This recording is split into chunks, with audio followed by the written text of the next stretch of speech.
of medicine. Because I believe that a healthy Filipino could make a better nation. We shall make a difference. Vote for me, vote for us, vote for Reba Best Good Night Jokbet. Go, Dad! Thank you, Minnie and Angela. Now may I call on my running mate, running for Vice President, J.R. Morales.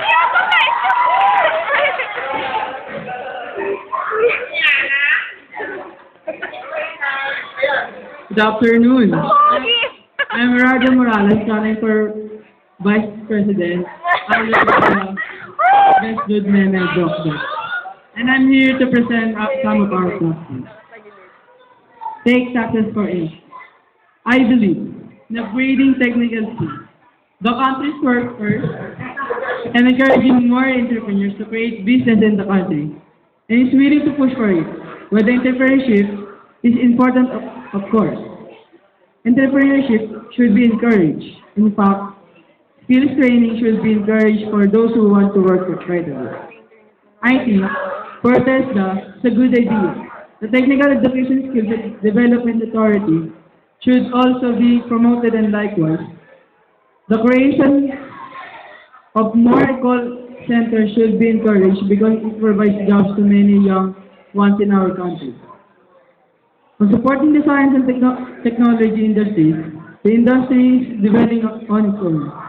I think the best support you can get from the government is to be less interventionist and just provide the good business environment for investors to come and invest in that industry.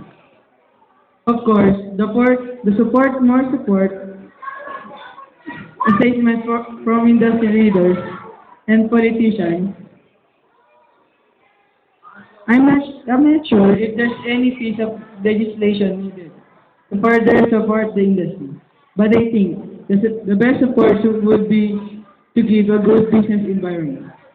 The Philippines economy, we need to attract investors through incentives and better value creation for companies investing in Philippines. Without a substantial increase in foreign creation for companies, we will not be able to generate jobs for our countrymen. We need to give incentives to Filipinos who are home to invest and set up businesses in the Philippines. We need to give incentives for starting enterprise and creating jobs for workers. That's all. Thank you. Vote for me, vote for us. Vote for Reba Best Good Night Jokbet. Thank you. Thank you, JR.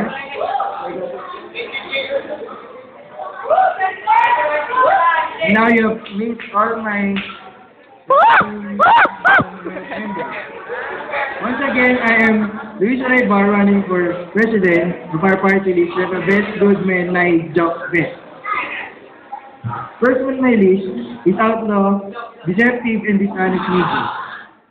No one has a right to lie to you. It is already illegal for a business to lie its customers, whether it's a mechanic shop or a used car dealership.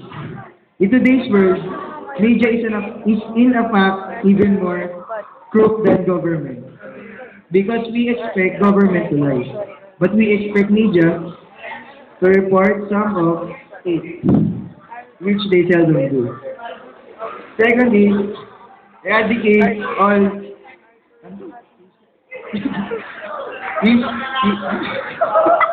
sorry. My apologies. Eradicate all. My apologies. Sorry, I can.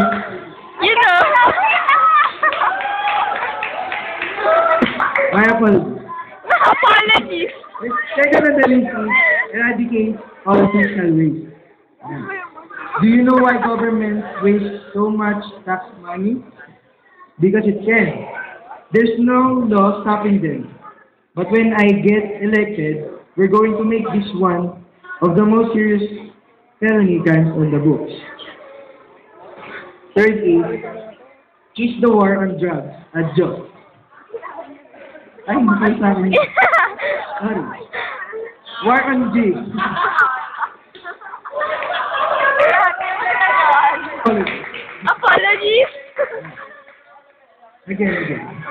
on you.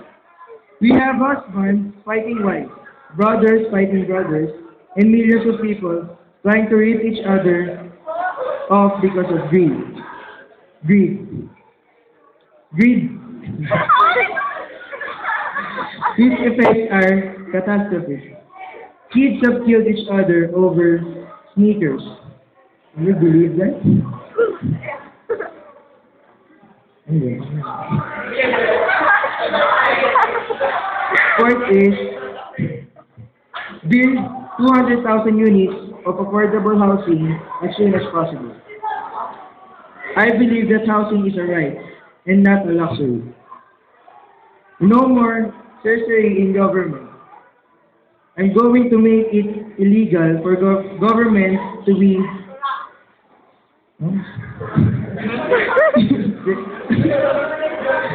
Di ba wala parang... Secretive in any way.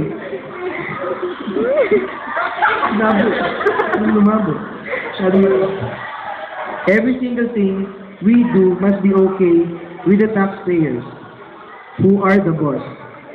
I have more reforms in this area than you can imagine. Another one is, no more grand larceny. When someone takes your money against your will, that's called robbery. Another one is, foot pedal faucets. Will not only make our lives much easier and healthier, but they'll save us billions of gallons of water a year. My tentative plan is this: new faucets. We'll have 3 foot levers, 1 cold, 1 hot, and 1 warm. Another one is, make it illegal for government to ignore problems. I think it is insane that a politician can get nothing done and still get paid.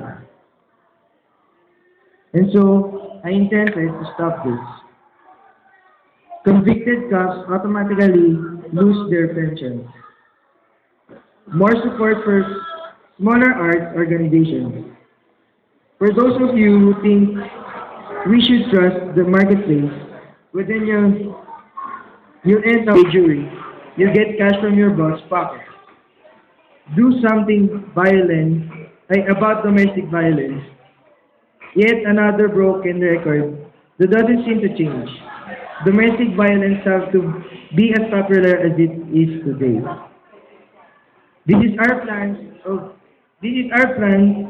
if ever elected. We hope that you will vote for us because we would really like to serve our country. We serve you because you are the boss and not us. Vote for me, vote for us. We shall make a difference. Vote for Repa Best Good Men Nai Joke Best. Thank you.